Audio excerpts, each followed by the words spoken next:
Welcome to This Week in Missouri Politics from Babbler State Park in St. Louis County, joined by Lieutenant Governor, but now we're not just prospective. You're a candidate with a campaign kicked off. Lieutenant Governor Mike Kehoe, thanks for the hospitality. Well, thanks for coming out to one of our great state parks. We love having you out here, and you're right. We had an exciting week. So walk me through this. We're just a couple days from a kickoff.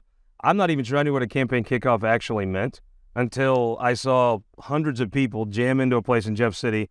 You had firefighters, you had ag folks, the soybean guys, the cattlemen, cops were there. I mean, it was a full house. Had to make you feel good about the campaign. It was unbelievable. And, the thing that's happened, Scott, is, as you know, over the last year, really without us trying to kind of ask for endorsements, different groups have come out just organically and endorsed. And when we had announced that, people say, oh, well, he's running for governor. So it was no secret we were running.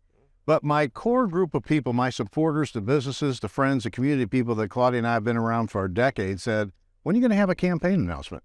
And so we thought, let's have a campaign announcement, because that was, we were grateful all those groups were there, but we also had a lot of community people that have been with me from the start, and they wanted to get ginned up and excited. As you saw, there were a lot of excitement there, and it was a lot of fun. And so we're really happy with how it turned out. So how did you log down the greatest MC in the state, Mike Deering? He's tough to get, but I've been a member of the Cattlemen's Association for 20-some years, so you just threaten you're going to drop your membership, and Deering will do about anything. I tell folks that, around this state, if you're not a member of a group that's endorsed Mike Kehoe, you're just probably a homebody, right? Walk me through in a We've campaign. got more coming, by the way. What that means. When you get the endorsement of a group, what does that actually mean? It's really humbling. You know my background. You saw the video we launched the other night. It's really humbling to have these statewide groups come forward, especially ones that I've been associated for a long time. Like I said, I've been a member of Farm Bureau Cattlemen's Association for a long time. I've been around a lot of these ag groups, and when they come forward and say, you know what, we think you're the right guy that represents, our industry, and that we can move forward, it's an incredible feeling. So seems like fundraising is going all right. You're making a little bit of money. We're doing well. We've been blessed with that. People like our message and have been willing to invest in that message, and we're going to continue to hit it hard. I've seen it's been a consistent quarter-by-quarter good haul.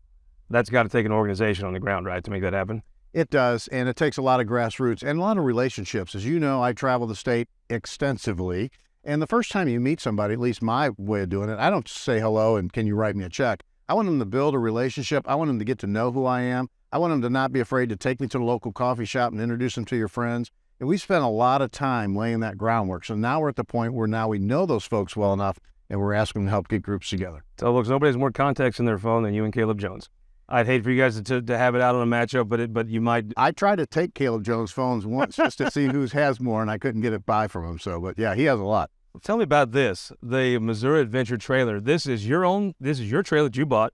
People will think it's something from the tourism department, but it's not, right? It's yours. It's ours. And you take it to places like Babbler, and you post up, and tell me what happens. Well, first of all, I tell everybody it's Claudia's trailer because it really makes her mad when I say that. But it's the Missouri Adventure trailer. So what we wanted to do is promote state parks, promote tourism, and we also promote the Buy Missouri Company. So a company in Westphalia, Missouri, built that trailer from scratch for me right there in Osage County.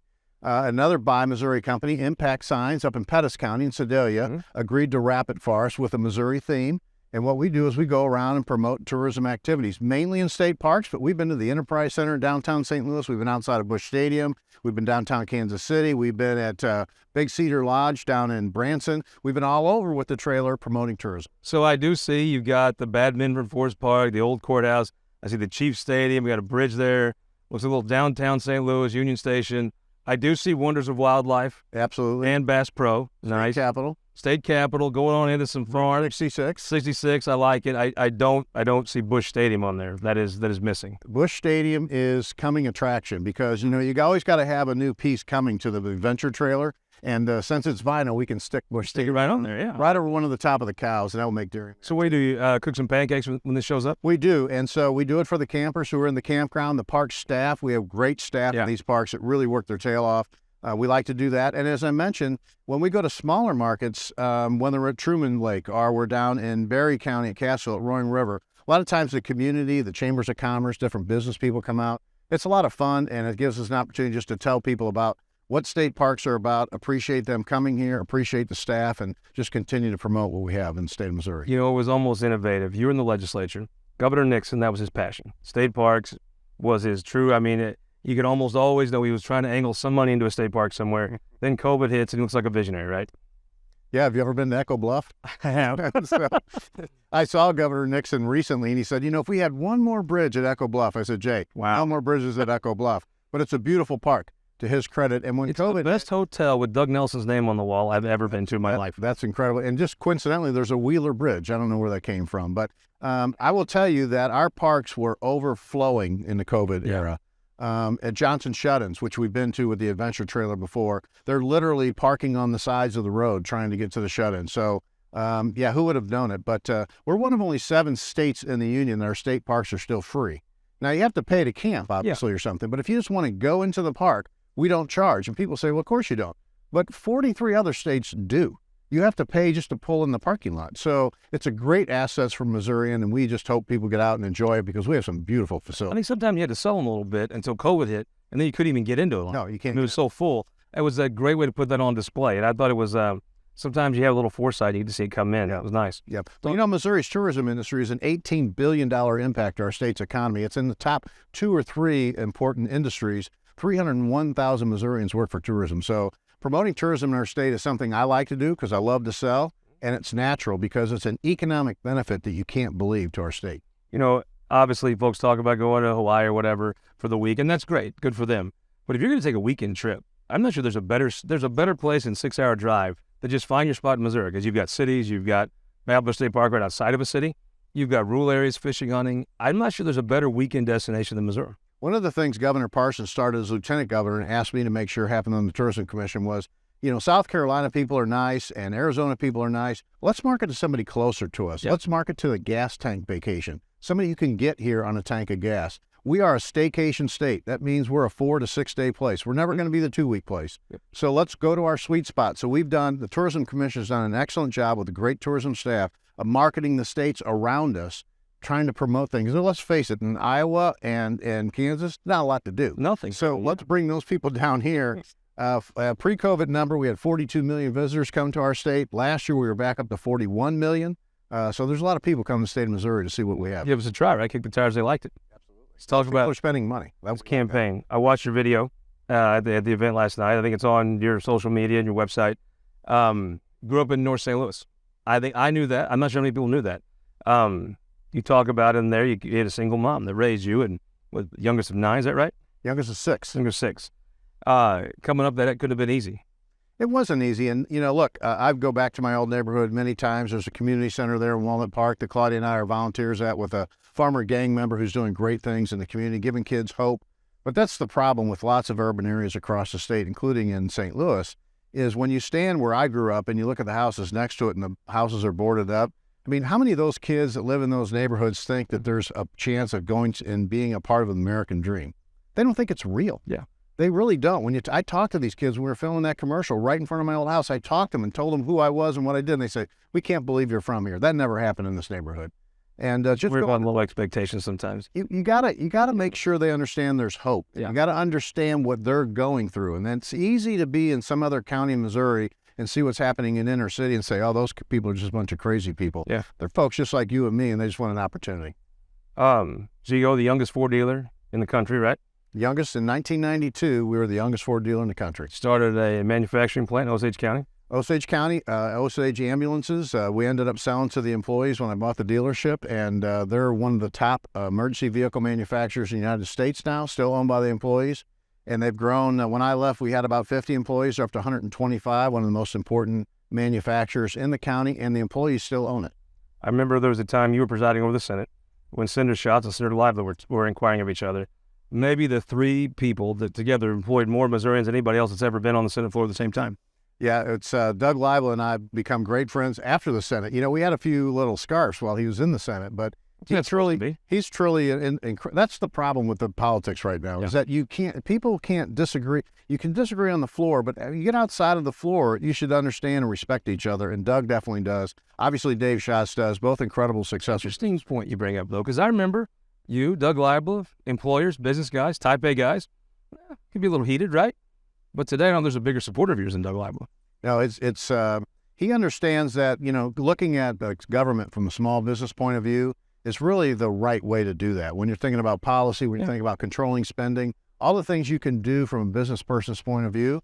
Doug agrees that I would have the characteristic to do that. Doug would have the same characteristics. Well, you can't say run it like a business to someone that's never ran a business, right? No, right, exactly. Let's talk about an issue that's been brought back. One of your opponents in the gubernatorial race, Senator Eigel, they didn't pass a ban on foreign ownership of ag land during session. It's kind of one of those things on the internet all the time. At the end of the day, I've seen you come out to put together a ban that would protect jobs, but also keep China from owning Missouri farmland. Yeah, look, you're not going to meet anybody in the state of Missouri or probably across the United States that wants to let one of the enemies of our country buy land next door to them, or for that matter, in the state anywhere. So it's the practical matter is we don't want enemies of our country being able to purchase property in our state. How we get that done has been debated both between the House and the Senate, but at the end of the day, we'll figure that out. You got to have some businessmen in that room because you won't put somebody out of a job at Bear, right? No, you don't. You definitely don't want to risk what you've already got, because not only is that company potentially foreign owned, but it could have hundreds, maybe even thousands of Missourians working for them. I mean, the issue that you hear when you're out doing flapjacks at a state park, or you're just on the campaign trail. What's an issue folks come and talk to you about? The number one thing people talk to me about, and we touched on a little bit, is crime. I mean, it doesn't matter what part of Missouri you're living in. It's not just an urban thing anymore, because look, folks that live in Butler County want to go to a Cardinals game. Yep. You know, they might be going to Siteman Research Center for cancer treatment. They want to be able to come to the urban areas as much as they like to make fun of the city slickers. They want to be able to come. They're easy to make fun of sometimes. And certainly if you live in the city, that's your concern as well. So getting crime under control is something that I hear a lot about no matter what corner of the state I go to. Saw a lot of cops at your event this week. I think I got a lot of support from those guys. Well, you know, the cops raised our family. When my dad left, it was the police family around our neighborhood that literally put food on our table and clothes on our back. And so I'll always have their back. Oh, you go through the campaign, gun rights. In the Senate, I think your record's probably as stellar as anybody's on gun rights, correct? I've been endorsed in the last 2 elections by NRA. I've been a lifetime member of them way before politics. I'm a big believer in Missouri's Second Amendment rights. A lot of people, every time there's something that happens, people immediately want to go blame the gun. Certainly the gun might have been the instrument involved, but we've seen cars, baseball match just this past week at a congressman's office. It's a mental health crisis that we're facing in this country, and we need to get our arms around that piece of it to help solve it and leave our Second Amendment rights in place. I understand Mr. Norquist came to town, talked about taxes. You're a businessman. I understand you're signed on. Yeah, back in February, really before he came to town. Mid-February, we went online and we signed 2 documents, one as a candidate for governor and one as a person who is in the lieutenant governor's office. Very few folks have done that according to their organization. So we have plenty of revenue right now. We need to control spending. We need to take opportunities to put money back in Missourians' pockets, because they can spend their money better than any politician can any day of the week. And so putting that money back in the market when we can is very important to me. As a guy who used to head the MoDOT Commission, had to feel nice. You're sitting in the Senate and you see that funding package come through that actually built I-70. Yeah, I mean, two credits I got to say. The conversation would have never started without Governor Parsons saying, here's my idea, which was St. Louis, Columbia, Kansas City pieces, and then connect the dots later. But it got everybody thinking. And then Senator Huff, of course, came up with the bonding, got together with MoDOT, myself, and some other people and said, how can we really just do this all at one time? Missourians will never understand what a game-changing impact that project is. The number of jobs is tens of thousands of jobs for years, and the safety that roadway is now going to be known for, plus the economic benefits that I-70 will provide for our state. Just talking about economic growth, it's a game changer. It's a generational game changer. If you're in Missouri like a business, you'd make that investment, right? You'd make that investment, and credit to Senator Huff. The environmental impact study, which gets 44 going, is part of that bill as well. And so that roadbed is going to be needed for our expansion and repair. So let's hope we can get 70 done and look at 44 corridor. Governor Kehoe, thank you so much for the hospitality, the trailer, and having us here. Well, as the campaign unfolds, you'll come back and talk with us. You're welcome to the Missouri Adventure Trailer anytime. You can even go in there and watch a Cardinal game if you want to. I'm going to bring a sticker, and I might take you up on that. That's perfect. We'll be right back. Speaker Dean Plug is going to join us here at the Adventure Trailer after this. For more than a century, the St. Louis Carpenters Union has shaped our communities. Through trusted alliances, we deliver skilled professional craftspeople, while our business partners provide the kind of quality jobs that keep our economy humming. It's a blueprint that has worked since 1882. Turning Missouri into a right-to-work state stalls progress, wipes out jobs, and kills momentum. Right to work is wrong for everyone. Let's keep Missouri moving forward. Visit carpdc.org to learn more. All throughout Missouri, businesses are struggling to find workers. Childcare challenges are a big reason why. Our kids are losing out too. Through high-impact early childhood investments, we can support the workforce of today and better prepare our workforce of tomorrow. Empower families with the resources they need to succeed. Reduce crime and avoid costly interventions, saving taxpayers money. Together, we can make Missouri the best place to work, raise a family, and be a kid. We all know puppy mills, cruelty, neglect, and pet store puppies are at high risk for disease, even death. We expect our laws to protect dogs, but now an out-of-state company called Petland is trying to change our state law to enable puppy mill cruelty. We all know it'll hurt the dogs we love. Contact your state legislators. Tell them, protect our dogs. Vote no on the cruelty. Vote no on the harmful puppy mill bill. Data captured by our state-of-the-art monitors helps us pinpoint the timing and location of severe weather more accurately and respond to trouble more quickly.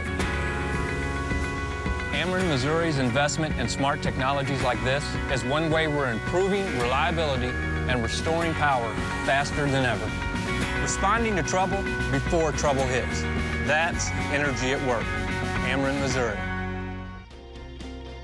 Welcome back to This Week in Missouri Politics from Babbler State Park here in, we're going to call this close to your district. We're joined by the Speaker of the House, Dean Plocher. This is close to your district, correct? It is. It's West St. Louis County. We're just a few miles away. We're out here in the country, right? It is for St. Louis County. Is this where Missouri starts, about right somewhere in here? Maybe a little west of here. Franklin County is just a mile away. Well, I got to tell you, when I've interviewed you at the start of session, interviewed you in the middle part of session, and the biggest accomplishment, I think, when you look back on your career, you're going to be able to point to, is the rebuilding of I-70. And I'm not sure that anybody thought that was even possible till the end.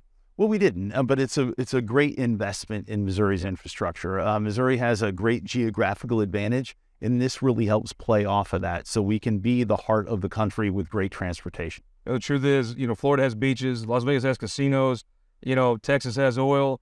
The fact is, we have the center of the country. We have our location. Our geography is what is our special sauce. It is. And the main artery through this state, whether even a hillbilly from Southeast Missouri like me or one of our old friends from Grant City in North Missouri, everything that happens on I-70 benefits the state. It is the lifeblood of the state. And the fact that it, crumbling, you just have to drive it once to see. I mean, the speed limit can be whatever it wants, but when you go west of Columbia, you're going 50 miles an hour. You're rebuilding that's going to be something you can look to your grandkids and say, I was part of that. And the demand is there because you don't go but 100 yards and run into another vehicle in front of you, to the side of you, or whatever. But it is the heart of the state, I-70, along with our river systems that we're trying to grow our ports on. So we're using our geographical advantage to grow Missouri. And that does nothing but help everybody. I like to say, we claim you a little bit. You're from the country part of town and country. Probably the most pro-rural Missouri person I've seen in the legislature, including folks from rural Missouri, in a long time. But this really does benefit the entire state because, frankly, the roads you pave in Sedalia or Pineville, frankly, probably come from tax dollars generated on I-70. And making that a 6-lane superhighway, that's going to benefit everyone in some way. It will. It will. I think we're going to look forward in years to come, be glad we did that. So you get done with session. I mean, it felt to me like it was a very almost normal session, but very successful. Lots of legislation moved. Folks at home can decide if that was good or bad. But the fact is, there was one thing that you talked about that didn't quite get done. It was initiative petition reform. Yes. And, I've heard you say, putting a statute on the books, fine. That's a nice majority vote thing. But it does feel like it's very easy to change Missouri's constitution. Maybe too easy. That's something you've said before. It didn't quite happen. It felt like there was a proposal at 54%, and 57 was discussed, and 60. At the end of the day, why did that not get done? Well, it didn't get done for several reasons. But the House passed it out, sent it to the Senate. They sent it back to us. It came out of conference committee at 57%. We took it up first, passed it. It was in the Senate's hands. And the Senate sort of had an emotional meltdown, if you will, the last couple of days. I don't believe the Senate passed one bill the last 2 days of session, which was a shame. It didn't help Missourians as I think Missourians deserve to be helped. But we'll be at it again next year. We believe in constitutional initiative petition reform. 50% plus one is not good. I think there needs to be better transparency. And those initiative petitions that are often funded by out-of-state interests, George Soros and some liberal entities, need to have a higher threshold so they're vetted for Missourians. So there's more transparency, there's more work put into it. so that things don't get added to our Constitution to make our Constitution over an inch thick. You look at the federal Constitution, it's really hard to amend that. The Missouri Constitution has been riddled with wanton language. Absolutely. So you come back next session. The conference committee board you could accept?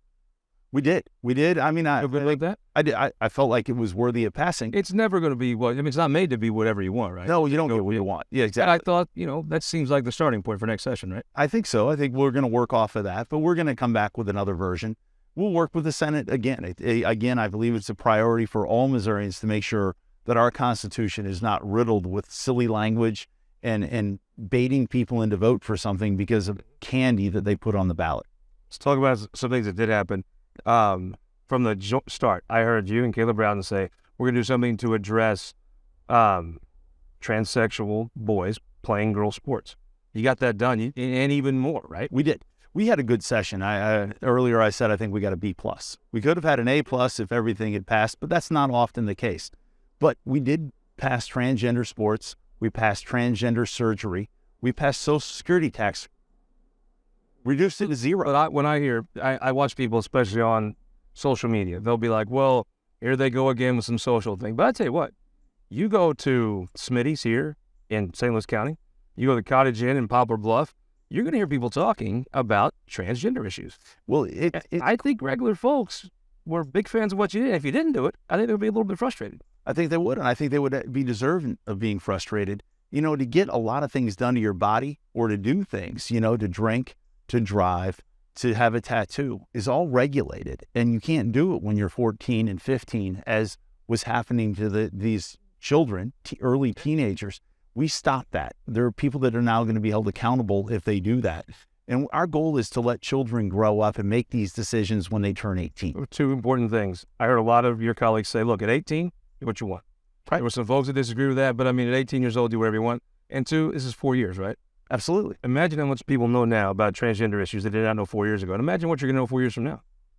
We hope so. We hope we're going to protect children. That's what we were there to do every day. But tell me about this tax cut. It was a legitimate tax cut for senior citizens. Very legitimate. I mean, our prices across the state, when you go to the grocery store, they're rising. Everything is going up for everybody. But our seniors paid into the system their entire lives. I don't think they should keep paying in when they pay taxes on an investment they're now receiving. This will allow them to afford the groceries. This will allow them to stay in their homes. That's what we want. We want to have a bountiful retirement, enjoy life. And this is a huge impact on their lives. This is exactly what government should be doing, is helping those people out so they can contribute, stay at home, live independently, and have a good retirement. I thought, obviously, the end of session gets taken in. It seems to me like there was a lot of normalcy for about 4 months, right? There was a pretty normal legislative session that progressed through. I think maybe expectations got a little bit big because of the last 4 years of kind of the chaos. You have 4 months of relative normal. Then it did break down. But tell me what it was like working with Senator Olaf and Senator Rout on their side of the building. Well, I enjoy working with the senators, and that includes all of them. I think our relationship maybe some more than others, right? Well, always, I guess. But, I mean, you're there to work together. You're there to work through disagreements. And I think we accomplished that for the bulk of the session. Of course, when you're getting so much done, and we got everything, all of the conservative priorities were passed out of the House with 5 weeks to go.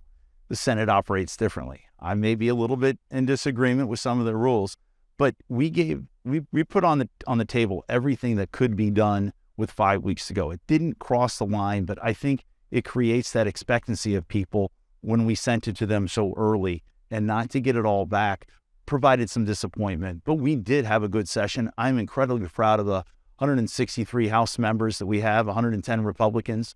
And no, we're just going to attack next year as we do every other year, trying to move the ball to become a better conservative state and protect Missouri values. Tell folks about working with the Majority Leader John Patterson. Good. Great. I mean, every day we talk. It seems solid, right? It seems like a guy that runs a cool and he's just a solid guy. Absolutely. And we both grew in our positions, and, every year, every day, it even got better. So, no, I enjoyed working with him. We have many shared, desires where we want to see the state go. So you come home to St. Louis. How many folks are excited about, or if they can even get their mind around what it means to actually rebuild I-70? I don't think that's reality yet for most people. I know a lot of people sort of read the paper, but I don't think they are as in tune to certain things politically as you and I are, or what goes on in the Capitol. But I think as soon as the road crews get out there and they're going to start seeing that improvement, and they're going to go, it's about time. Drive to that Winsville interchange, you'll be reminded. Speaking of that Winsville interchange, you're going to be hitting that thing a lot this summer, right? There's folks have suggested you may be running for lieutenant governor. I guess at the time of year that when the session stops, right, the campaign season kicks off. Well, my wife and I got into this. My wife's the backbone of the operation at home. We have 2 children, a 15-year-old, my 15-year-old son, and my 14-year-old daughter, and that's really why we got into politics. And then to become speaker is just a huge honor. I enjoy it. I enjoy giving back. I enjoy serving Missouri, and I enjoy what we've accomplished in the House and where we're going to hopefully go in the next year. I don't want that to end. So we're definitely looking at another option here statewide. But my first obligation is to be a speaker, and I want to be a good speaker, the best speaker, and provide an example for my children. So we will be traveling the state. We have to travel the state to hear what people want on all 4 corners and in the middle. And in the next campaign that rolls around, you'll be the first to know about. Well, I think it might be interesting though. Every speaker is like, what does that Senate do? That's insane. And then you come back, and you might be sitting there running the Senate, as we are here at Babbler State Park. We go friendly wasp right by the Missouri Adventure trailer.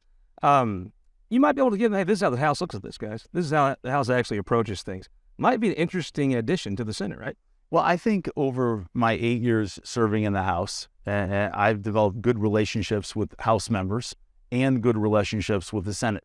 A lot of my colleagues that started in the House are now in the Senate. So I think I have a lot of relationships to build on to help Missouri move good legislation, good conservative legislation forward. Speaker Plocher, as the next session unfolds, and maybe even as the campaign season unfolds, you'll come talk about it with us on This Week in Missouri Politics. I certainly will. I'm glad to be on. I appreciate you being in St. Louis County. And thanks for having us. This is beautiful. It's a beautiful day. We'll be right back in 2 weeks for This Week in Missouri Politics. Until then, stick around. About 11 o'clock this morning on ABC 30 of the Justice in Journalism with Judge Mike Carter will be on. Always a good time. Mike never has a boring day. And we'll see you in 2 weeks after the Memorial Day weekend on This Week in Missouri Politics.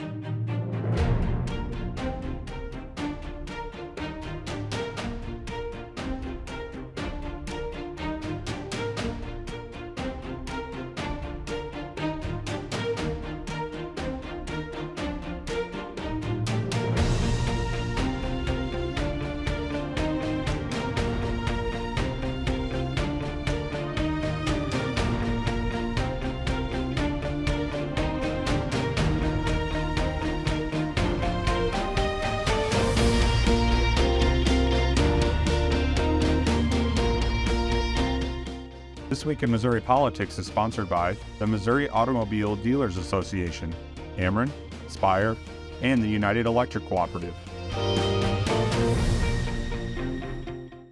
Guys, thank you so much for watching this show. I want to tell you about a new thing we're offering. It's the Missouri Times Podcast Network. You'll get this show every week. If you want to listen to it in your car, you don't have time to watch it. You'll get our Show in Missouri podcast, History of Missouri, one county at a time. You'll also get our midweek update. Once a week, I throw up the Facebook Live. We talk politics, usually eat a little lunch and discuss politics. You'll get to hear all those things come right to your phone. Subscribe to us on iTunes or Android. Missouri Times Podcast Network. Please join us and subscribe.